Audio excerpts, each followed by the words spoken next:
যদি আপুনি দুখীয়া পৰিয়ালত জন্ম লৈছে তেনেহ'লে সেইটো আপোনাৰ ভুল নহয়। যদি আপুনি দুখীয়া হৈয়ে মৃত্যু হয় তেনেহ'লে সেইটো আপোনাৰ ভুল। এইষাৰ কৈছিল এইখন পৃথিৱীৰ সকলোতকৈ ধনী ব্যক্তিজন উইল গেটছে, যিজনে তেওঁৰ সঁচা অন্তৰেৰে আৰু অগাধ কষ্টৰে আগবাঢ়ি গৈ এতিয়া এনেকুৱা এটা পৰ্যায় পাইছেগৈ, যদি তেওঁ এখন নিজৰ দেশ বনাই লয় তেতিয়াও সেইখন এই পৃথিৱীৰ 34 নম্বৰৰ ধনী দেশ হ'ব।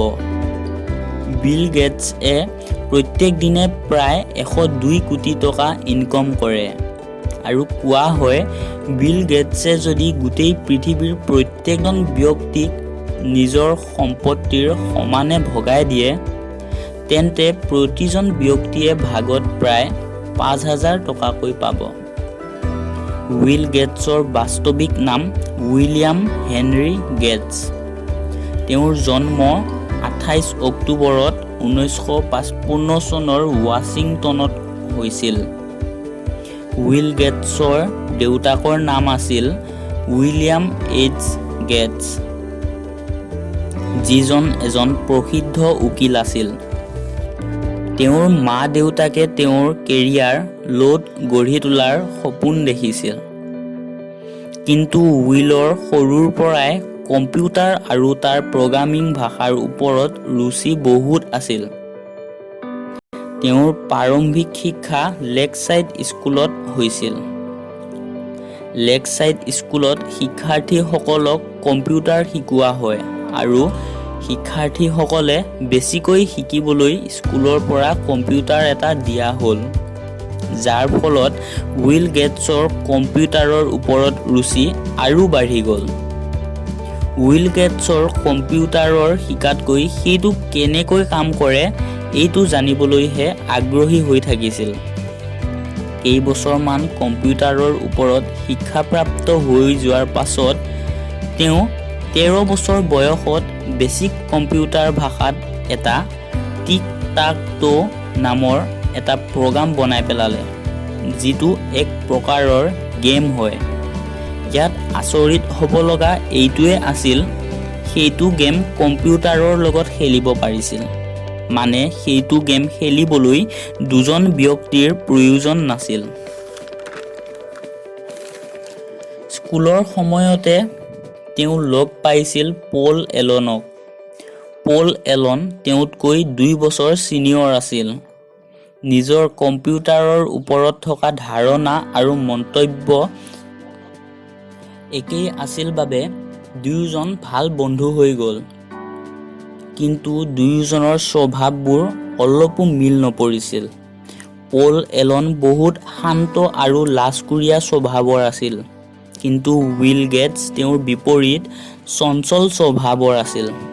উইল গেটছৰ স্কুলত মানুহে তেওঁৰ কম্পিউটাৰ লেবত যোৱাটো বন্ধ কৰি দিছিল, কাৰণ তেওঁলোক দুয়োজন ক্লাছ টাইমত ক্লাছ নকৰি কম্পিউটাৰৰ লেবতে সময় কটাইছিল আৰু কম্পিউটাৰ ছফ্টৱেৰবোৰ উল্টা-পুল্টা কৰি থাকিছিল। সেই সময়তে উইল গেটছে কম্পিউটাৰ আৰু এটা ছফ্টৱেৰ বনাই পেলালে, যিটো স্কুল টাইম টেবুল ছেভুৱেটত কাম কৰা আহিছিল। 1970 চনত 15 বছৰ বয়সতে উইল গেটছে আৰু পল এলনে মিলি এটা প্ৰগ্ৰাম বনালে, যিটোৱে চহৰৰ ট্ৰেফিক পেটাৰ্ণৰ ওপৰত চকু ৰাখিছিল। তেওঁৰ এই প্ৰগ্ৰামৰ বাবে $20,000 পালে, যিটো তেওঁৰ প্ৰথম ইনকম আছিল। 1973ত তেওঁ লেকচাইড স্কুলৰ পৰা পাছ হ'ল। তাৰ পাছত তেওঁ হাৱাৰ্ড ইউনিভাৰ্চিটিত এডমিশ্যন লৈ ল'লে। কিন্তু বিল গেটছে 1975 চনত গ্ৰেজুৱেশ্যন নকৰাকৈয়ে কলেজ এৰিলে আৰু নিজৰ কোম্পানীৰ ওপৰত ধ্যান দিব ধৰিলে। 26 নৱেম্বৰ 1974 চনত তেওঁ মাইক্ৰছফ্টক এটা কোম্পানীলৈ ৰেজিষ্টাৰ কৰিলে আৰু চাওঁতে চাওঁতে কম্পিউটাৰৰ ছফ্টৱেৰৰ দুনিয়াত সৰ্বোচ্চ স্থান প্ৰাপ্ত কৰিলে। উইল গেটছৰ সম্পত্তিৰ ওপৰত তেওঁৰ সন্তানৰ কোনো ভাগ নহ'ব। বিলে কয় তেওঁৰ সন্তানক ভাল শিক্ষা দিব আৰু ইনকমৰ বাবে তেওঁলোকে নিজৰ পথ নিজে উলিয়াই ল'ব লাগিব। গেটে সৰুকালৰ পৰাই মানুহক সহায় কৰি ভাল পাইছিল আৰু আজিও তেওঁ দুখীয়াৰ প্ৰয়োজন অনুসৰি প্ৰত্যেক বছৰে হাজাৰ হাজাৰ কোটি দান কৰে। গেটছে তেওঁৰ জীৱনত কেতিয়াও হাৰ মনা নাছিল। তেওঁ সদায় এইটো কথাই মানি আহিছিল যে ভুলটো সকলোৰে হয়, কিন্তু সেইটো ভুল যোনে শুদ্ধ কৰিব চেষ্টা কৰে তেওঁৱে জীৱনত সফল হ'ব পাৰে। আপোনাৰ বহুমূলীয়া সময় মোক দিয়াৰ বাবে বহুত বহুত ধন্যবাদ।